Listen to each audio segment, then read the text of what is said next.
Bismillahirrahmanirrahim. Əziz müsəlmanlar, bir məsələyə toxunmaq istəyirəm. Belə ki, təəssüflər olsun ki, müsəlmanlar arasında, xüsusən də şiələr arasında Ramazanın hansı gündə gəlişi, hilalın hansı gündə görünüşü ilə bağlı bilərəkdən və yaxud da bilməyərəkdən ixtilaflar olur. Sözsüz ki, bəziləri bilərəkdən dünyanın 90% müsəlmanının etdiyi əmələ baxıb, onların əksinə çıxıb, başqa vaxtda fetva verib, oruç tutdururlar insanları. Amma fikri məsələ olaraq digər rəydirsə, əlbəttə burada qəbahət yoxdur. Lakin dediyim kimi, biri var fikri olaraq, dini olaraq orada ixtilaf olur ayın görülməsində. Bir də var ki, bəziləri hər il dünya müsəlmanlarının dediyim kimi əhl-i-sünnənin 90%-nin necə oruç tutacaqsa, bu gün oruç tutursa, sabah o biriləri tutturur. Sabah oruç tutacaqlarsa, bu gün oruç tutturur. Həmçinin oruc açanda da eyni qayda ilə baş verir, təəssüflər olsun. Əlbəttə ki, bu müsəlmanları iki tirəliyə parçalanmaya gətirib çıxardır. Həmçinin buna oxşar mövzulardan da biri orucu hansı vaxt açmaq, məğrib namazını, axşam namazını hansı vaxt qılmaqdır ki, bu da həmçinin əhl-i-sünnə və şiələr arasında ixtilaf var. Günümüzdəki şiələr arasında. Sözsüz ki, mən nəql edəcəm ki, necə ki, əhl-i-sünnədə orucu açmaq, axşam namazını qılmaq, günəş batan kimi, günəşin o diski, yumruluğu batan kimi oruc açılır və məğrib namazı, axşam namazı qılınır.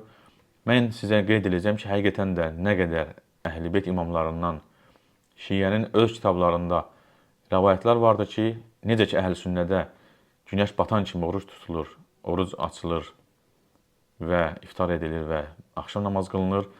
Həmçinin şiələrdə də imamlar elə rəvayət etmişdir və bəzi hətta fətvaları belə oxuyacam. Mənim bu şeyləri əziz izləyicilərə, həmçinin şiə qardaşlara çatdırmaqda məqsədim odur ki, heç olmasa öz kitabınızda nələr var onu bilin və digər tərəfə qarşı aqressiv olmayın. Bilin ki, sizin öz kitablarınız da bu şeyləri deyir. Mövzumuz haqda şiələrin kitabında dediyim kimi çoxlu rəvayətlər vardır imamlardan, fətvalar vardır. Lakin mən bəzilərinə toxunacam. Belə ki, Şeyx Tusi rəvayət edir ki, Amr ibn Əbi Nasr, Əbu Abdullahın, yəni İmam Cəfər Sadiqin əleyhissalam, günəşin batması haqda və ya məğrib, yəni axşam namazı haqda belə dediyini eşitdim. İzə təvaral qursu kənə vaqt əs-salə və aftir. Günəşin diski batarsa, namaz vaxtı olar və iftarını et. Bunu Tusi Əl-İstibsar kitabında 1-ci cild 262-ci səhifədə nəql etmişdir. Həmçinin Şeyx Tusi digər rəvayətdə də belə nəql edir. İmam məğrib namazının vaxtı haqda soruşuldu və o dedi, günəşin kürsüsü batan zaman. Dedim, günəşin kürsüsü nədir? O dedi, günəşin diski. Dedim, günəşin diski nə vaxt batmış, gözdən itmiş olur? O dedi, diskə baxıb onu görmədiyin zaman. Tusi Əl-İstibsar kitabı 1-ci cild 262-ci səhifə. Həmçinin Şeyx Hur Amili də məşhur Vəsə'əl-Şia kitabında eyni ilə bu kimi hədisləri nəql edir. Sizə birini oxuyum. Amr ibn Əbi Nasr, Əbu Abdullahın, İmam Cəfər Sadiqin aleyhissalam günəşin batması haqda, məğrib haqda belə dediyini eşitdim və eyni rəvayətdə həmçinin nəql edir. Amili Vəsə'əl-Şia kitabı 4-cü cild 183-cü səhifə. Mənə təəccüblü gələn və qəribə gələn, sizə də müsəlmanlara da qəribə gələcək sözsüz ki, odur ki, böyük şiə alimi Şeyx Hur Amili imama qorxaqlıqda və Allahın adından yalan danışmaqda ittiham edərək bu rəvayəti nəql eləyir, lakin sonra nə deyir? Və hədə yəhtemil ət-təqiyyə. Ehtimal var ki, yaxud yazılır ki, imam bu hədisi təqiyyə olaraq deyib. Yəni, dünyanın müsəlmanların 90%, yəni əhl-i-sünnə Quran ayəsini istinad edərək, hədisləri istinad edərək deyirlər ki, günəş batan kimi artıq axşam olur, axşam namazın vaxtı girir və oruc açılır. Bunu da həmçinin imamlar açıq-aydın eyni şey deyirlər.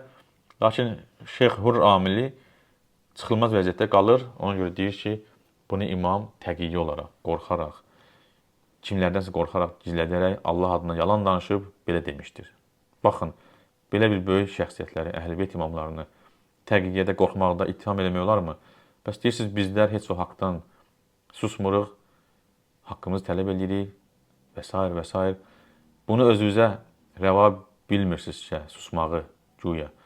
Bəs bu boyda imamlara necə deyirsiniz ki, onlar susublar, qorxublar, hətta Allahın adından belə yalan danışıblar deyirsiniz. Baxın, əziz izləyicilər, hələ bu haqda bu rəyə müvafiq olan qədim şiə alimləri fətvaları vardır ki, həm özümü, həm də sizi yormaq istəmirəm. Lakin yəqin ki, bu qədər bəsdir, kifayət. Ən azından bilin ki, öz kitablarımızda da əhl-i-sünnəyə müvafiq olan belə bir fətvalarınız vardır, rəvayətləriniz vardır, alimlərinizin sözləri vardır.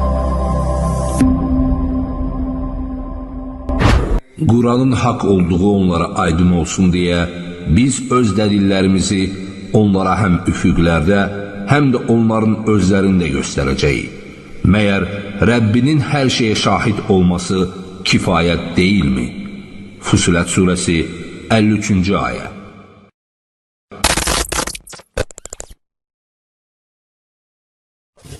Bütün kainatın yaradıcısı olan Uca Allahın varlığının, Məhəmməd Peyğəmbərin, Allahın ona salavat və salamı olsun, haqq Peyğəmbər olduğunun, Quran-ı Kərimin həqiqətən də Allah Taala tərəfindən göndərildiyinin elmi dəlil və kəşflərlə sübutunu Quran Möcüzələri.az saytında görə bilərsiniz.